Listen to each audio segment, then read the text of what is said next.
अगली मौत किसकी। संजीव अपने दोस्तों राघव और प्रतीक के साथ बियर बार में बैठकर बियर पी रहा था। संजीव आज बहुत खुश लग रहा था। अरे यार, आज की पार्टी में तो मजा आ गया। तुम दोनों दोस्तों के साथ तो मेरी जिंदगी इतनी अच्छी है कि क्या बताऊं कितनी अच्छी है।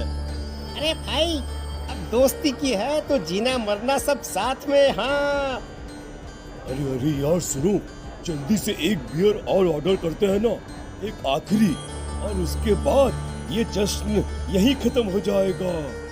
अरे हाँ हाँ, क्यों नहीं। वेटर, जल्दी से 2 बियर की बोतल लेकर आओ। आज मेरे दोस्तों को जश्न मनाना है, क्यों?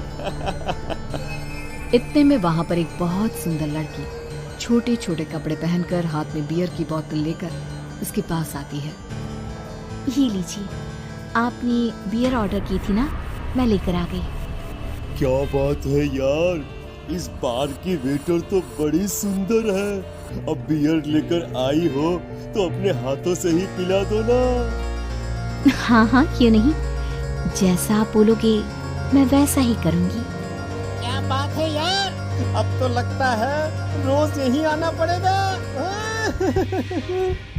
उसके बाद वो लड़की उन तीनों को बियर सर्व कर देती है। पार्टी करने के बाद वो तीनों अपने अपने घर जाते हैं। प्रतीक, संजीव और राघव को उनके घर छोड़कर जैसे ही अकेला अपनी कार में आकर बैठता है तो अचानक उसे एहसास होता है जैसे उसकी कार की पीछे वाली सीट पर कोई बैठा हुआ है। वो तुरंत पीछे मुड़कर देखता है। तुम यहाँ क्या कर रही हो, और तुम मेरी कार में कब आई? अरे तुम तो बार में वेटर थी ना। बस ऐसे ही मेरा दिल कर रहा था आपके साथ आपके घर चलने का, इसलिए मैं आपके साथ चली आई। अरे लेकिन तुम मेरी कार में आई कब? अभी कुछ देर पहले तो यहाँ पर मेरे दोस्त बैठे हुए थे। प्रतीक के इतना बोलते ही उस लड़के का चेहरा खतरनाक तरीके से बदल जाता है। उसकी आंखें पत्थर की तरह सफेद और पूरे शरीर पर नीली नीली नसें उभर आती है। गाड़ी चलाओ, पूरी स्पीड में चलाओ, और अगर तुमने गाड़ी रोकने की कोशिश भी की तो मुझसे बुरा कोई नहीं होगा। डर की वजह से प्रतीक के पसीने छूटने लगते हैं। उसका शरीर बुरी तरह से कांप रहा था। प्रतीक बिना कुछ सोचे समझे कार को फुल स्पीड से चलाना शुरू करता है। चलते चलते वो शहर से दूर एक पहाड़ी पर पहुंच जाता है और सामने अब सिर्फ पहाड़ी का किनारा दिख रहा है, जिसे देख प्रतीक घबराकर अचानक से कार को ब्रेक लगाता है। देखो देखो देखो देखो, मुझे छोड़ दो मुझे। अगर मैंने गाड़ी जरा सी भी आगे बढ़ाई तो हम दोनों नीचे गिरकर मर जाएंगे। ये तो तुम्हें पहले सोचना चाहिए था ना। अब कुछ नहीं हो सकता।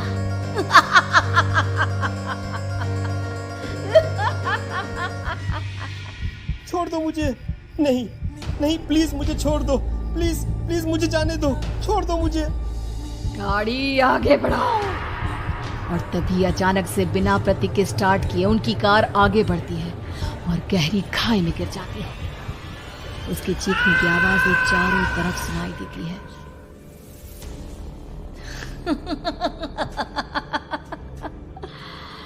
तुझे मारकर मेरे कलेजे में जल रही आग को थोड़ी शांति तो मिल गई, लेकिन अभी ये कहानी खत्म नहीं हुई। और फिर अगले दिन राघव और संजीव को पता चलता है कि प्रतीक की पहाड़ी से नीचे गिरकर मौत हो गई। अरे कल रात की तो बात है यार, हम सब बैठकर पार्टी कर रहे थे, लेकिन मेरी एक बात समझ में नहीं आ रही। राघव शहर से इतना बाहर उस पहाड़ी पर इतनी रात को क्या करने गया था? अरे यार, वही सोचकर तो मैं भी परेशान हूँ। हम दोनों को छोड़ने के बाद तो वो सीधा अपने घर जाने वाला था, और वो आत्महत्या क्यों करेगा भाई? कल रात तक वो कितना खुश था, हमारे साथ सेलिब्रेट कर रहा था। हाँ, लेकिन पुलिस ने तो यही कहा है कि प्रतीक ने अपनी कार को जानबूझकर पहाड़ी से नीचे गिरा दिया और आत्महत्या कर ली। अरे यार संजीव, मेरी तो कुछ भी समझ में नहीं आ रहा है। चल ठीक है, अब मैं अपने घर जाता हूँ। Okay bye. राघव अपने घर में अकेला था। दोपहर का वक्त था। तभी दरवाजे की घंटी बजी। कौन है? अरे 1 मिनट रुको, अभी आता हूँ। राघव ने जैसे ही दरवाजा खोला उसने देखा कि सामने एक बहुत खूबसूरत लड़की खड़ी हुई है। कौन है आप और यहाँ किससे मिलने आई हैं? देखिए ना, बाहर बारिश शुरू हो गई थी, मेरी गाड़ी खराब हो गई है। आपका घर नजर आया तो सोचा कुछ हेल्प ले लेती हूँ।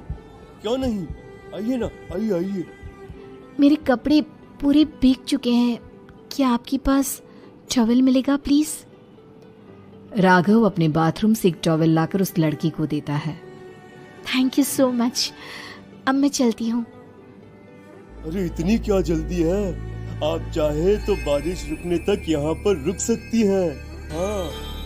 लड़की ने पलटकर राघव की तरफ देखा। नहीं, मुझे जाना होगा, मेरा काम बाकी है। और वो वहां से चली गई। उस लड़की के जाने के बाद राघव अपने बाथरूम में नहाने के लिए गया और जैसे ही उसने बाथरूम में देखा तो उसका टॉवल वहीं पर लटका हुआ था। उसने टॉवल हाथ में लिया तो देखा कि उसका पूरा टॉवल खून के धब्बों से सना हुआ है। अरे अरे ये क्या? ये टॉवल तो मैंने उस लड़की को दे दिया था। ये वापस मेरे बाथरूम में कैसे आ गया? और इस पर ये खून के धब्बे कहाँ से आ गए? राघव ने आईने में देखा तो उसकी गर्दन पर एक बड़ा सा चाकू का कट लगा हुआ था जिससे खून बह रहा था, जिसे देख राघव के होश उड़ गए। हाँ, अरे ये क्या? मेरी गर्दन इतनी ज्यादा कटी हुई है और मुझे दर्द भी नहीं हो रहा है। ये क्या हो रहा है मेरे साथ? राघव घबराकर बाथरूम से बाहर आया और अपना मोबाइल उठाकर उसने संजीव को फोन लगाया। संजीव जल्दी से मेरे पास आ जाओ। मुझे लगता है कुछ बहुत बड़ी गड़बड़ है, जल्दी आ जाओ। उधर से आवाज आई, लेकिन वो आवाज संजीव की नहीं बल्कि एक लड़की की थी। कुछ अजीब नहीं हुआ है, बस तुम्हारी मौत तुमसे मिलने आई थी और तुम्हें मार कर चली गई। अब तुम इस दुनिया का हिस्सा नहीं हो राघव, इसलिए तुम्हें अपनी गर्दन के कटने का दर्द भी महसूस नहीं हो रहा। नहीं, ऐसा नहीं हो सकता, ऐसा नहीं हो सकता। कौन हो तुम? तुम्हारी मौत।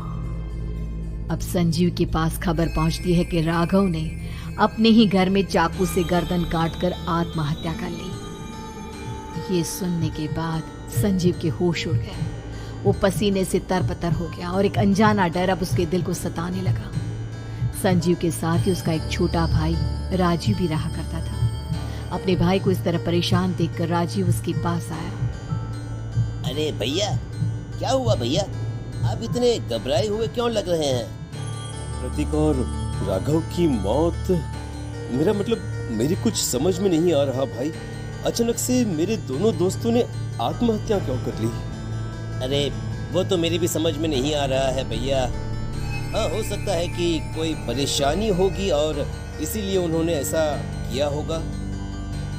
हाँ, लेकिन दोनों की जिंदगी में एक साथ परेशानी और दोनों का इतनी खतरनाक तरीके से आत्महत्या करना, कहीं ऐसा तो नहीं मैं भी मर जाऊंगा? अरे आप ऐसी बातें क्यों कर रहे हैं भैया? वैसे ही मैं इतना परेशान हूँ। जब से अंजलि ने मेरा साथ छोड़ा है तब से सब कुछ बहुत अजीब सा हो गया है। रोज रात को डरावने सपने आते हैं। ऐसा लगता है जैसे अंजलि बार बार मेरे सपनों में आकर मुझे डराने की कोशिश करती है। अंजलि का नाम सुनते ही संजीव की आंखें फट गई और उसके गले में आवाज अटक गई। उसके चेहरे पर घबराहट साफ नजर आ रही थी। कौन थी वो लड़की जिसने प्रतीक और राघव को आत्महत्या की आड़ में मौत के घाट उतार दिया? और कौन थी अंजलि जो बार बार राजीव के सपनों में आकर उसे डरा रही थी? अंजलि का नाम सुनकर संजीव इतना घबरा क्यों गया? इन सवालों के जवाब जानने के लिए देखिए